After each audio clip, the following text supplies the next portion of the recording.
Hey, and good Wednesday morning, everybody. Meteorologist Greg Majeski back with you here on the Weather Nerds channel with a severe weather update once again for today, as we're going to have another round of severe weather we're going to have to deal with. And boy, was it a stellar day yesterday. Over 600 reports from the severe weather that was stretching from 2,000 miles all the way, just really clear across the country from New York State all the way back down here toward Texas. Just an unbelievable, crazy active day. Now, before we get into this report, if you're coming into this after the live report and you're not yet a subscriber to the channel, please help our little channel out if you can. Hit that subscribe button in the lower right-hand corner. If you got any questions, leave a comment down below. Give me a thumbs up. It does help a little bit with the YouTube algorithm. So we're going to go ahead and get into what we're expecting here for today. It's going to be a little bit different, not quite as strung out. It'll be a little more contained as far as the severe weather for today. So let's go ahead and get into all of this for today, as we're going to be looking at, again, an enhanced area there across Texas. So we're talking several states here. We're talking Arkansas, parts of Louisiana, big portion of Texas, and parts of Oklahoma. Obviously, this area here in orange is going to be our enhanced zone. That's where we're going to see our target risk for severe weather for today. The marginal risk does stretch up into Missouri, Illinois, Indiana, and Kentucky. So you do have some other areas there. But obviously, this is where the chasers are going to be for today. And this is where we're most likely going to see the best chance for seeing damaging winds as well as possible tornadoes. So let's go ahead and break down the categories for this latest update from the Storm Prediction Center. Again, the tornado risk running about 10%. So again, as I go and zoom in here on this area, we're talking about the Dallas-Fort Worth Metroplex area, Mount Pleasant, Paris, Oklahoma, going over to Longview, Texas, down to Athens. So this whole zone in here, basically just about the entire metro area of Dallas is under the gun here. Obviously, we do have the brown area there. That is a 5% risk. That goes up toward Little Rock, Arkansas, obviously Ardmore, Oklahoma, and down toward Killeen, Texas. So we got this other zone in here as well. So we do have a tornado risk that we have to watch very carefully here for later this afternoon. The wind threat obviously will continue to be the main threat here. You see a little bit larger area here, stretching back from Lubbock all the way over to Little Rock. So we're kind of covering right through here down toward College Station. So a big area here looking at the wind. But obviously with that enhanced zone, and that's the tornado threat zone is, that's where we're going to see the highest risk for gusty winds, 60, 70 mile per hour winds and things like that. Hail threat will continue to be a problem. Big bullseye right there in the middle. Let's hope we don't get any of the hail that we've seen in the previous days. We had it again yesterday, folks, where we were seeing DVD size hail. And I can honestly say I've never seen that size hail show up that many times in like a week, less than a week. Just amazing to see some of the stuff that was coming out of there. Some very big signatures yesterday. And let's hope, with the severe weather shifting over to a major metropolitan area today, that we don't get anything of any significant damage, nor do we get any people hurt or any lives lost here for today.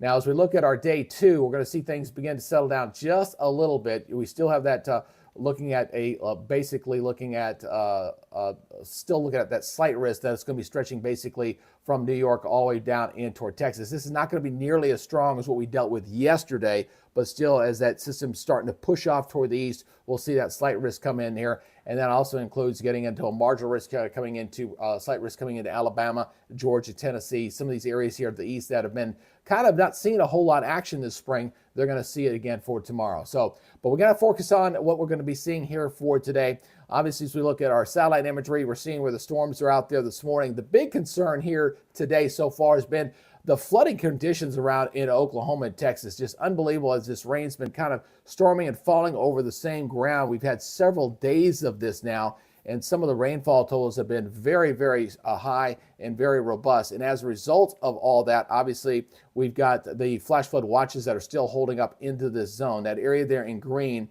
from Missouri back toward Oklahoma, Texas, all in there. We do still have a severe thunderstorm watch in there. It goes till about 9 o'clock. Eastern Daylight Time, 8 o'clock Central, getting ready to expire here actually about 9 o'clock Central Time, if I remember correctly.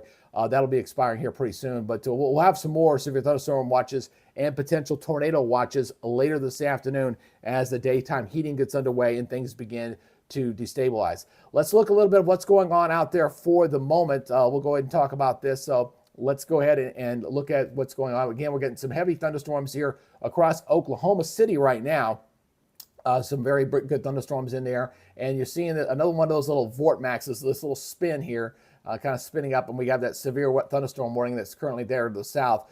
This current warning right now is covering into areas of Jefferson and southwestern Garvin, Carter, and western Murray counties, and this goes until 7:45 Central Daylight Time, so it's got a few more minutes left on that one here. And again, this rain goes all the way down here to the south, seeing the storms here back toward northern Texas as well. In fact, we can take a look at some of this heavy rain. Let's see if the sensor is actually working in here. It was working earlier, but it may not be. Let's see. Nope, no camera on that one. So, but we can see up to this one. We'll see this camera up here. But you see some of the rainy conditions there going across northern Texas.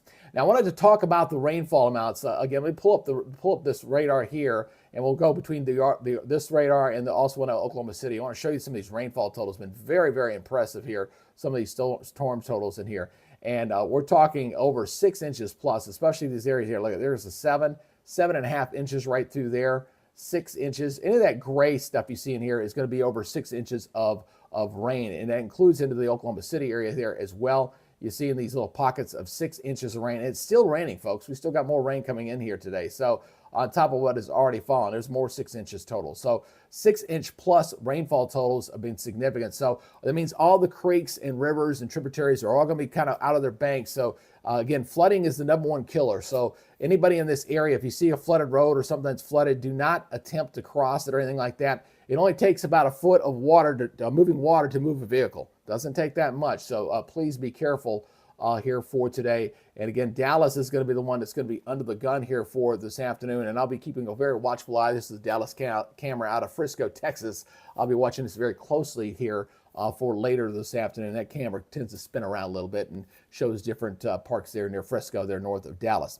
All right, let's talk about the model data. We're going to look at the latest model data, kind of give you a kind of a timestamp here, an idea of when this is going to be coming through the zones here for later this afternoon. So let me get that up for you here real quick. I have bounced off it, so stand by there for a second. And we're going to pull up the latest high-resolution model data here on this. Here we go. And we're going to look at the model. Let me go ahead and stop this. I'm going to get you through this. This is the latest high-resolution model. All right, so this is the 10Z. Make sure we see if the 11Z is actually completely run yet. And I don't think it's all, let's see, it's just close enough. It goes till about 9 o'clock tonight. We'll use this one. All right, so you can kind of see the complex storms that are in there right now. I'm going to zoom in a little bit closer.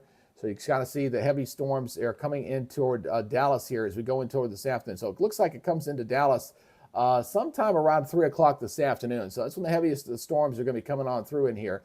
Now, what we've got to watch, what sometimes happens, obviously, you're dealing with, it looks like a squall line in here. So you can see the squall line that's coming through there right there. You have these individual storms out ahead of it. So we may get some individual supercell storms, depending on how buoyant that air is. And those might give us the potential tornadoes out ahead of that squall line. Now, we can still get tornadoes, obviously, to spin up along a squall line. We've seen that multiple times here recently, and we may see it again. So this pushes off toward the east. This is the 4 o'clock position here. And then you notice we're pushing into Arkansas at that time. So we're getting into Little Rock here by around 5 o'clock. We're getting close to 5 o'clock getting into Little Rock here. So it looks like we're still lingering there back through Dallas by 5 o'clock too. So the late afternoon rush hour there across Dallas could be a bit of a problem, that's for sure, as this moves off toward the east. And then we'll see it kind of shift to the south. Let me go ahead and back this up to the 6Z run. This goes out a little bit further so I can kind of take you through the duration here. So you can see this pushing off toward the east and then pushing into the south and kind of gets into southeast Texas as we head into the early morning hours and kind of heads down toward the Houston area. Let me shift this up a little bit here. So again, East Texas is going to be under the gun here all day today, going into late today and going into tonight, and obviously going into Louisiana, Arkansas as this line begins to shift off toward the south as we go in toward tomorrow morning. So that is the time frame there. Let me back this up again. And again, we got that marginal risk. Remember, we got that marginal risk too. So Missouri obviously can still see some action here as well as this moves on off. We get some of that daytime heating, get the instability. We could get some more additional storms here, possibly getting severe near the St. Louis area, for example, for later this afternoon. So again, kind of recapping once again what we're looking at for today. Let's go back here to the big picture as we're looking at that enhanced area for severe weather. There's our target zones here, that marginal risk kind of coming across Illinois into Kentucky, going all the way back in toward Texas, Louisiana, and into Arkansas. We got that big bullseye right here across portions of Texas, includes the Dallas Fort Worth Metroplex here for today. And we also got a little severe over here across portions of Virginia. Don't want to leave you guys out there along the Virginia coast, maybe an isolated severe thunderstorm there. But this is going to be the big one here to watch today. Damaging winds, a few isolated tornadoes, and boy, I hope we don't get any repeat of any kind of like the hail we saw yesterday into a major metropolitan area, because that can cause a significant amount of damage.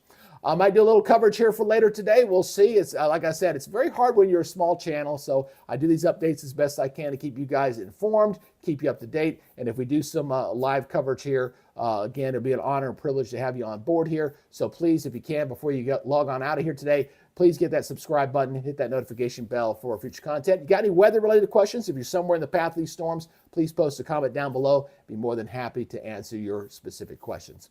All right, that's y'all's morning update for now. You guys take it easy. Be good. Stay safe. Stay weather aware. And we'll see you on our next update. You guys take it easy. Have a great day.